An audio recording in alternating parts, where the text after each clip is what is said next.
el programa de hoy, diócesis del Golfo de la Florida se unen en oración ante el paso del huracán Milton. En su audiencia general, el Papa Francisco reflexionó sobre la importancia de la unidad en la Iglesia. Además, obispos de México hicieron un llamado a la paz ante la ola de violencia que se vive en el país y en el marco del reciente asesinato de un alcalde. Hola amigos, es un gusto saludarlos en su programa de noticias con enfoque católico EWTN Noticias. Soy Eddie Rodríguez Morel. Natalie no estará con nosotros el día de hoy. Empezamos el programa con información sobre el huracán Milton, que se prevé que golpeará fuertemente en el Golfo de la Florida. Ante esto, las autoridades pidieron a los residentes de las zonas con más riesgo que abandonen sus hogares para ponerse a buen recaudo. En este contexto, varias diócesis de la Florida anunciaron el cierre momentáneo de sus parroquias, centros y escuelas y animaron a los fieles a unirse en oración. Tenemos que orar y poner de nuestra parte para poner a buen recaudo a todas las personas queridas en una situación de tanto peligro como indican las autoridades. Nuestras oraciones por todas las personas que están en la trayectoria del paso de este huracán para que puedan estar seguros ellos y sus familiares. Ahora pasamos a Noticias del Vaticano, donde el Papa Francisco reflexionó en su audiencia general sobre la importancia de la unidad en la Iglesia. Nuestra corresponsal Paola Arreaza nos da los detalles. El Papa continuó su ciclo de catequesis sobre el Espíritu Santo y la Iglesia. Señaló que el misterio de la Iglesia es su capacidad de ser una y a la vez universal, sin que un adjetivo comprometa al otro.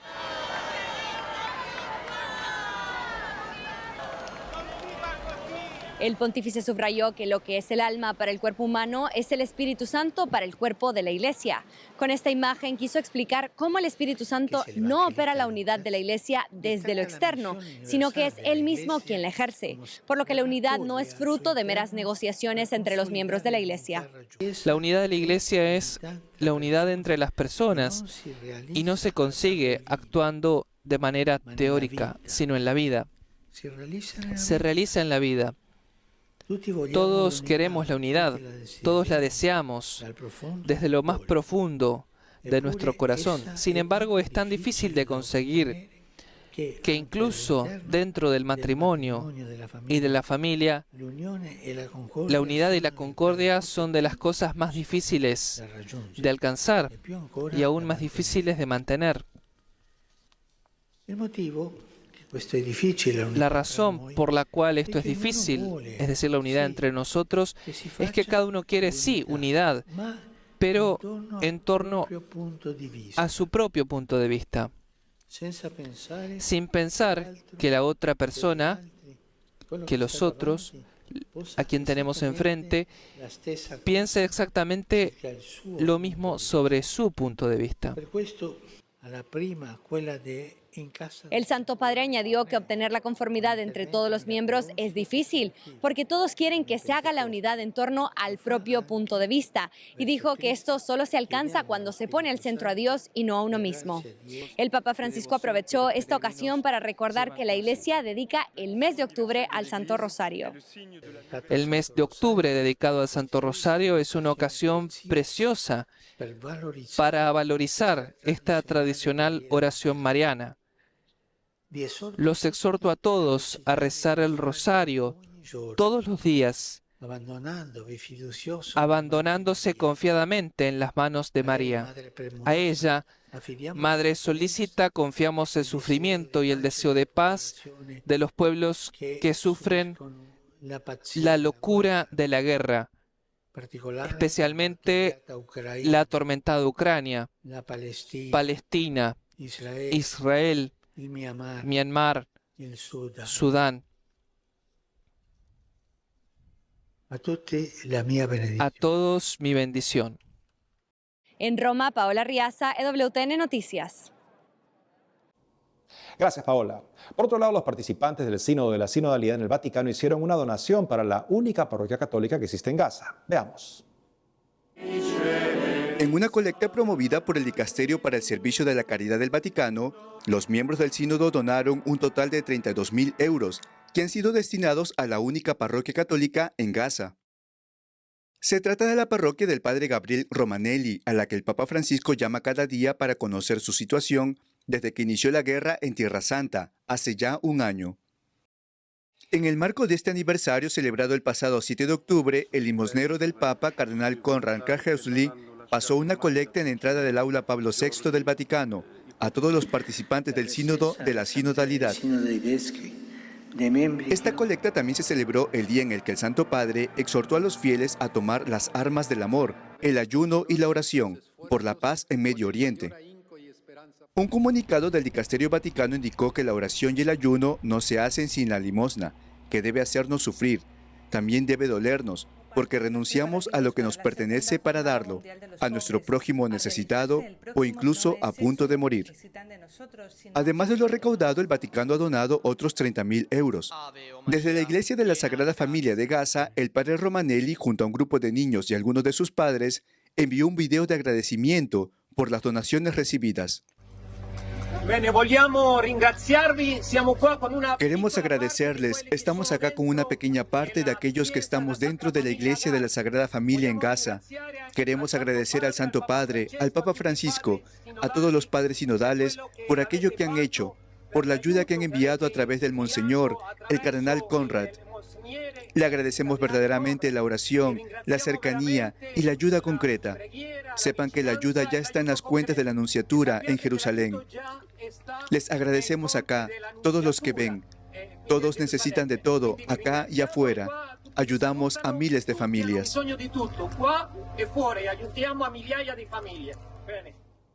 En otros ámbitos se dio a conocer que el Papa Francisco recibirá en audiencia privada al presidente del Gobierno de España.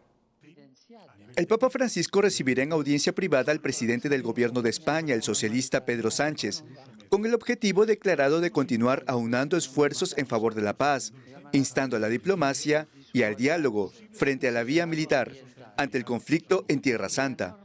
Desde el Gobierno de España se puntualiza que el encuentro se celebrará a las 9 horas de Roma, el próximo viernes 11 de octubre, según ha recogido Europa Press de fuentes del Ejecutivo. La Secretaría de Estado de Comunicación, al anunciar el encuentro, calificó al pontífice como uno de los principales líderes espirituales del mundo, que ha realizado constantes llamamientos al cese de las hostilidades y al silenciamiento de las armas en diversas zonas de conflicto. Además, considera que el Papa Francisco se ha consolidado como una de las voces más influyentes a nivel global en la promoción de la paz y el entendimiento entre las naciones. El Papa Francisco ya recibió a Pedro Sánchez el 24 de octubre de 2020, algo más de 2 años después de acceder a la presidencia del gobierno mediante una moción de censura a su predecesor Mariano Rajoy. Antes de aquel encuentro, más de 100 personalidades del ámbito católico y 30 organizaciones pidieron al Vaticano que informara de la reunión para evitar una presentación unilateral de la recepción por parte del gobierno español, al tiempo que manifestaban su preocupación por las políticas que ha planteado el gobierno del presidente Sánchez.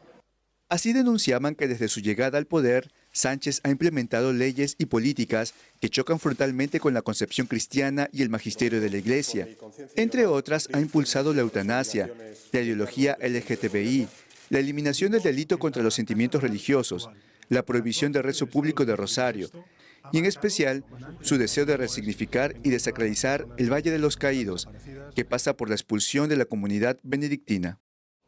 Por otro lado, el Líbano enfrenta una grave crisis marcada por los recientes bombardeos en el sur del país y en la capital, Beirut, en medio del conflicto entre Hezbollah e Israel. Esto ha provocado un desplazamiento masivo de familias. Monseñor Abdo Abu Qasem, director de comunicación de la Conferencia Episcopal del Líbano, nos contó cómo la iglesia ha salido en ayuda de los afectados. Veamos. La Iglesia, junto a organizaciones como Cáritas, Ayuda a la Iglesia Necesitada, brinda ayuda urgente a los afectados. Aunque los recursos son limitados, Monseñor Qasem destaca la necesidad de solidaridad internacional y oración para detener la guerra y restaurar la paz en el país. La situación en el Líbano es estresante debido a la guerra, especialmente en el sur y en Beirut. La Iglesia ha asumido la responsabilidad de ayudar a los refugiados que huyen de esas zonas, acogiendo a las familias en escuelas, conventos e iglesias. Sin embargo, el número de desplazados es enorme, alcanzando casi el 1.000.000 de personas, lo que hace difícil proporcionarles toda la asistencia necesaria. A esta situación se suman los refugiados sirios, lo que agrava la crisis humanitaria. A pesar de los recursos limitados, la Iglesia, junto con comités cristianos, trabaja día y noche para ofrecer ayuda urgente a estas familias. Monseñor Qasem hizo un llamado a los fieles de todo el mundo a unirse en oración por la paz en el Líbano. Recordó las palabras de San Juan Pablo II, quien describió al Líbano como más que un país, un mensaje, y expresó su esperanza de que ese mensaje de convivencia pacífica prevalezca a pesar de las dificultades. Lo más útil ahora es orar por nosotros, orar por el pueblo libanés. Conocemos a muchas personas que tristemente han perdido la vida o han resultado heridas en esta guerra. Sin embargo, no tenemos certeza de cuándo o cómo finalizará el conflicto. La situación es incierta y aunque los políticos libaneses han hecho llamados constantes para que la guerra se detenga, aún no se ha logrado una solución. Se espera que grandes potencias como Francia y Estados Unidos contribuyan a encontrar una salida diplomática que permita poner fin a esta devastadora situación. A pesar de la situación crítica, Monseñor Kassam se mostró esperanzado en que con la ayuda de la comunidad internacional y la oración de los creyentes, el país podrá superar esta etapa tan dolorosa. La guerra debe de terminar y debemos trabajar por la paz, concluyó. Y en México los obispos hicieron un llamado a la paz y pidieron justicia ante la ola de violencia que se vive en el país y en el marco del reciente asesinato de un alcalde. En un comunicado difundido el martes 8 de octubre, la Conferencia del Episcopado Mexicano aseguró que se une en oración por las víctimas y sus familiares afectados por los recientes actos de violencia en Chilpancingo, al tiempo que expresó su solidaridad y cercanía espiritual con quienes sufren estas pérdidas irreparables. Asimismo, los obispos manifestaron sus oraciones por este pueblo, cuyo alcalde fue asesinado. Alejandro Arcos, de 43 años, ganó la alcaldía de Chilpancingo, capital del estado de Guerrero, en las elecciones del 2 de junio, como parte de la coalición Fuerza y Corazón por Guerrero. Asumió el gobierno del municipio el 30 de septiembre. Apenas 4 días después fue hallado sin vida el cuerpo de Francisco Tapia, su colaborador cercano y secretario general del Ayuntamiento de Chilpancingo. Posteriormente, el 6 de octubre, el cuerpo decapitado del alcalde Arcos fue encontrado dentro de una camioneta, con su cabeza sobre el techo del vehículo.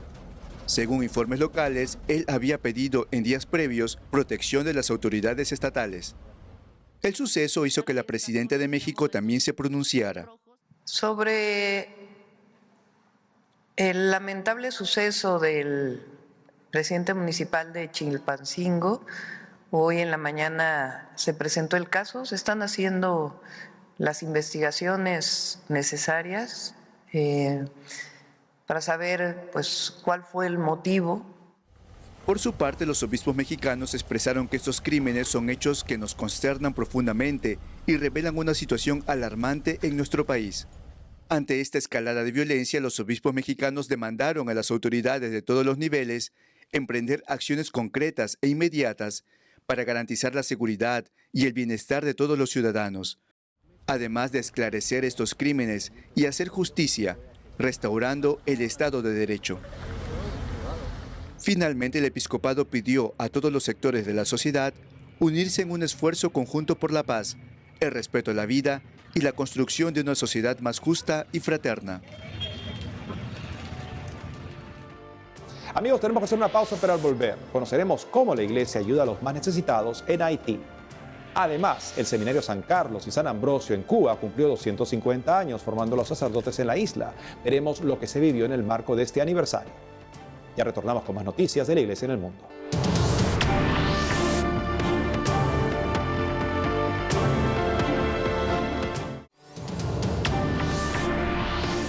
Bienvenidos nuevamente al programa. Haití continúa enfrentando una profunda crisis humanitaria marcada por la escasez de alimentos, agua potable y servicios básicos como la electricidad. La violencia y el control de las bandas criminales en la capital han obligado a muchas organizaciones a retirarse. La salud es limitada. Muchos deben cruzar a la República Dominicana para recibir atención médica. En este marco, la iglesia sigue ayudando a los más necesitados. La congregación comboniana llegó a Haití en respuesta a una emergencia mundial en el año 2010. El terremoto que provocó más de 350.000 muertes.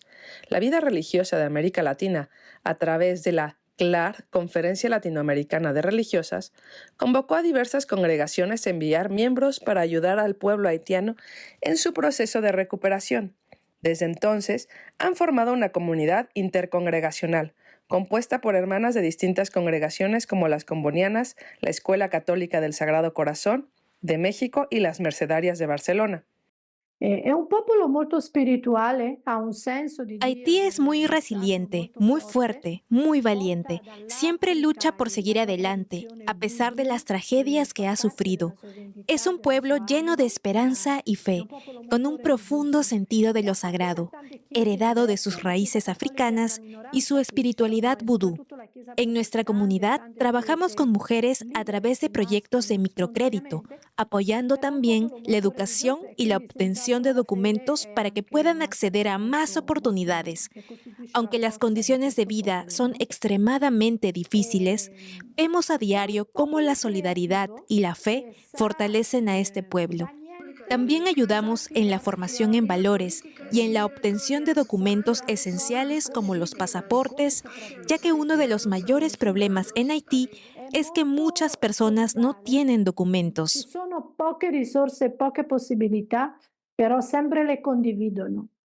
La educación en Haití no es un derecho garantizado y las familias deben de cubrir la mayoría de los costos escolares, lo que dificulta el acceso de muchos niños.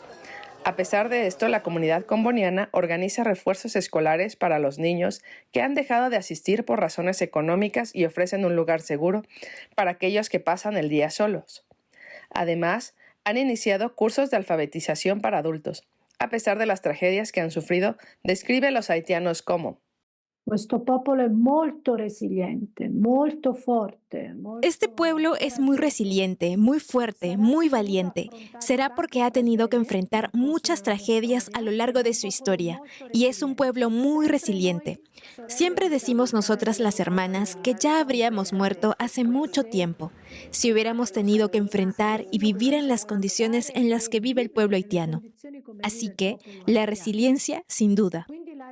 Es un pueblo lleno de esperanza que no deja caer los brazos. Es luchador, siempre lucha por seguir adelante. Es muy solidario. Hay pocos recursos y pocas oportunidades, pero siempre los comparten. Ninguna familia se cierra en sí misma y trata de sobrevivir sola. Es muy bonito ver esto en los niños. Llegan a nuestra casa 10, 15 niños. Me preguntan si tengo una golosina, si tengo una galleta, lo que sea que tenga.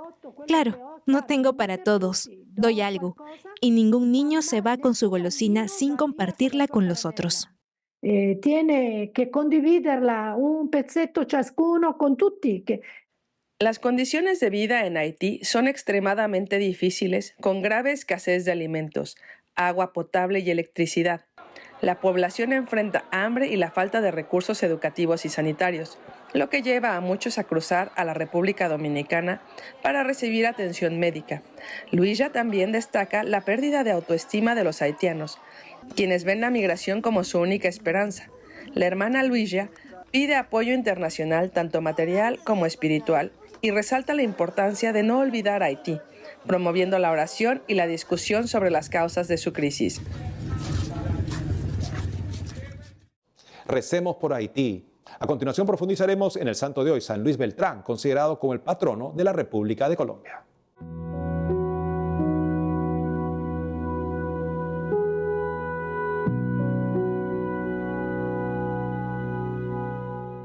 Nace un 1 de enero de 1526, muere un 9 de octubre de 1581 y de hecho a sus compañeros ya les iba avisando de su encuentro, su último encuentro con el Señor.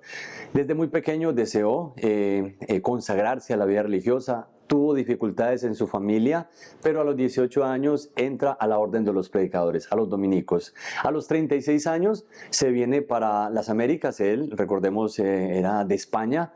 Vino a hacer una misión y específicamente quisiera detenerme en un pueblito muy conocido en esta región, Tubará, donde él vivió por un tiempo, donde él, además de evangelizar a los españoles, también se dedicó por toda la religión a evangelizar a los indios. Y fue impresionante la cantidad de personas que se bautizó gracias a él. ¿Qué cosas importantes en su vida, qué virtudes tenía? Primero que todo la humildad, también esa vida de oración profunda, ese celo misionero, y por eso por todo lado lo vemos evangelizando, llevando la palabra de Dios. ¿Cómo podemos acercarnos nosotros a él? Hay que saber de que él para todos nosotros es un ejemplo y testimonio. Por ejemplo, constantemente meditaba sobre la cruz, constantemente hacía ayunos, sacrificios, porque Jesucristo le enseñaba. Qué bueno que nosotros también a través del sacrificio sacrificio de Jesús en la cruz, a través de sus enseñanzas, de la oración del Santo Rosario, que también era muy importante para él como dominico, a través de sobre todo esa humildad, esa sencillez, nosotros también en nuestra vida podamos ser un reflejo de lo que él nos enseña. Somos hijos de Dios.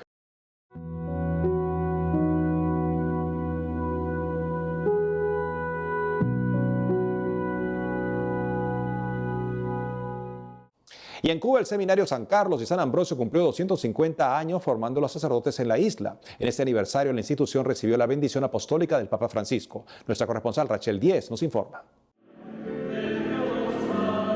El Seminario de San Carlos y San Ambrosio, que actualmente forma a los futuros sacerdotes de Cuba, celebró sus 250 años. El seminario ha acompañado la evolución de la cultura cubana. Por él han pasado valiosos pensadores cubanos como José de la Luz y Caballero, Cirilo Villaverde, José Antonio Saco o el venerable padre Félix Varela, cuya causa Cuba postula a los altares. Durante siglos de sus aulas han brotado ideas que configuraron la historia de la isla, estrechamente ligada a la evangelización. Su apertura oficial ocurrió el 3 de octubre de 1774 y aunque ha radicado en 3 edificios fundamentales, es reconocido por el prestigioso escritor y catedrático Dr. Roberto Méndez como la única institución educacional que ha logrado funcionar en el país casi sin interrupción por más de 2 siglos y permanecer al interior de la Iglesia fiel a su misión no solo de formar sacerdotes, sino también ciudadanos. La institución es heredera de una tradición a la cual seminaristas y presbíteros formadores permanecen fieles. Somos nosotros los que estamos hoy, pero nos han precedido figuras de talla importantísima a nivel nacional. Y esto es una acción de gracias a Dios, pero también es un sentido de dar gracias a la patria cubana y de nuevamente volver a integrarnos en ella, en su cultura, en su fe, en su historia. Si es más, ¿no? Y nuestra tarea fundamentalmente es acompañar, ayudar a discernir y que de aquí salgan los mejores sacerdotes posibles para el país. Además de los estudios que tienen de teología, de filosofía, de humanidades, de arte, está también lo relativo a la formación humana, a su crecimiento personal, al servicio, a la vida en comunidad, a la oración, por supuesto, que es fundamental, a su vida espiritual, a su crecimiento como hombres de Dios y como hombres que se van a entregar luego en el servicio a la Iglesia, pues en la pastoral de los fines de semana. Este año son 25 los seminaristas que viven en las instalaciones del seminario actual, ubicado en las afueras de la ciudad desde el año 2014. Pertenecen a todas las diócesis de Cuba y desde sus primeros años de formación rotan por distintas comunidades de la arquidiócesis de La Habana, donde comparten sus experiencias como parte de la promoción vocacional. Vamos todos los domingos por una comunidad distinta, presentando el seminario y dando testimonio de la vida y de la formación dentro de la institución. El segundo trabajo es la pastoral vocacional. Nosotros nos encargamos del grupo de orientación y vida de la arquidiócesis. Es un grupo de jóvenes que se cuestionan la vocación y asisten todos los meses al seminario para formarse y para hacer un proceso de discernimiento. Yo provengo de la diócesis de Matanzas. Tengo 22 años, soy de los más jóvenes que estamos dentro del seminario. La experiencia del seminario es una experiencia enriquecedora, es una experiencia transformadora que te configura, que es la misión básica del seminario, configurarte con Cristo buen pastor. Ser sacerdotes en esta tierra cubana, que no es trabajo sencillo, pero que es parte también de ese deseo de santificar al pueblo propio de Dios. Respondemos generosamente a ese deseo de llevar un poco de esperanza y de consuelo, la misma esperanza y el consuelo del Evangelio al pueblo que nos necesita. Para celebrar estos 250 años fueron invitados sacerdotes, religiosas, profesores y antiguos alumnos del seminario, quienes compartieron la Eucaristía presidida por el cardenal cubano Monseñor Juan de la Caridad García. Luego participaron de una velada cultural que incluyó la conferencia magistral La influencia del seminario en la formación del espíritu nacional, impartida por el Dr. Méndez, y piezas musicales interpretadas por la coral Voz Cordis, adjunta a la Cátedra de Música Sacra del antiguo seminario.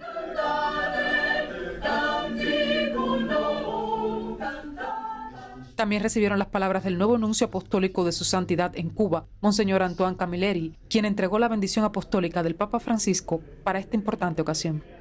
No, para mí es un privilegio poder celebrar con el seminario este aniversario, los 250 años, ¿no? Desde la fundación de esta institución muy importante.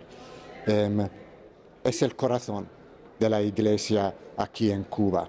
porque aquí se forman, los sacerdotes se han formado desde siglos, ¿no? Aquí se imparten las enseñanzas, ¿no? Las enseñanzas académicas, pastorales, espirituales, humanas, especialmente, para permitir a esos jóvenes ponerse como Cristo al servicio de sus hermanos y sus hermanas en la sociedad. Sí, claro, como representante del Papa en este país, tengo este privilegio, gracias a Dios, sí, he ofrecido la bendición del Santo Padre para la comunidad del seminario en esta ocasión muy importante. Es una bendición que asegura las oraciones del Papa y sus bendiciones para el futuro de esta institución. Los futuros sacerdotes se preparan en el Seminario de San Carlos y San Ambrosio, que cuenta ya con 250 años de historia, casa de estudios, centro de formación y de vivencia de la fe, del cual emanan frutos para el pueblo cubano y para la evangelización en la isla. En La Habana, Cuba, Rachel Díez, EWTN Noticias. Eso es todo por hoy, amigos. Gracias por haber estado con nosotros. No dejen de seguirnos en las redes sociales, también de lunes a viernes a las 12 del mediodía, hora de Miami, en Radio Católica Mundial y su programa Más que Noticias con un servidor. Hasta entonces.